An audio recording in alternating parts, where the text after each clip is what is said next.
99 పైసలకే భూములు ఇవ్వడం అనేది తప్పేంటి ఒక ప్రశ్న వస్తుంది సార్. తప్పేంటి సార్? నేను ఇస్తాను.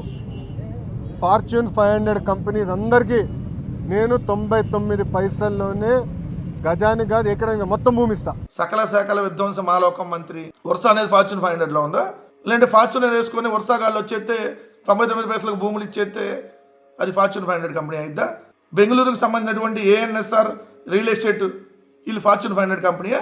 లేదంటే 2 ఫార్చ్యూనర్లో వచ్చేసి మీకు సూట్ కేసులు ఇచ్చేస్తే 99 పైసలకు ఇచ్చారా భూముల్ని?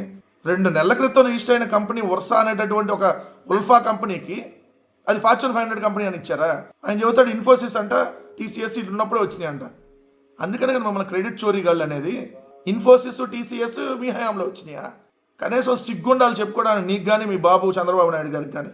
ఇప్పుడు ఎట్లా ఫార్చ్యూన్ వెహికల్స్లో వస్తేనో లేదంటే ఫార్చ్యూన్ సన్ఫ్లవర్ ఆయిల్ ప్యాకెట్ తెస్తేనో అది ఫార్చ్యూన్ 500లో ఉందని ఎట్లా చెప్తున్నారు వీళ్ళు? అంతకుముందు వీళ్ళు అధికారంలో ఉన్నప్పుడు మన పిల్లలు ఒలింపిక్ గేమ్స్ లో కూడా గెలవాలి.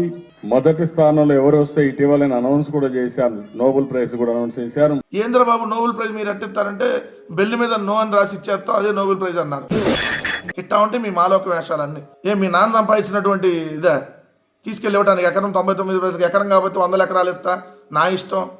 నీ ఇష్టం అయితే నీ హెరిటేజ్లో షేర్లు ఇచ్చుకో వెళ్ళి. మీ ఇష్టం వచ్చినట్టుగా ఎవడో ఉల్ఫాగాలకు బఫూన్గాలకు 99 భూములు ఇస్తారంటే ఎవడో కూడా ఇక్కడ యాక్సెప్ట్ చేయడు.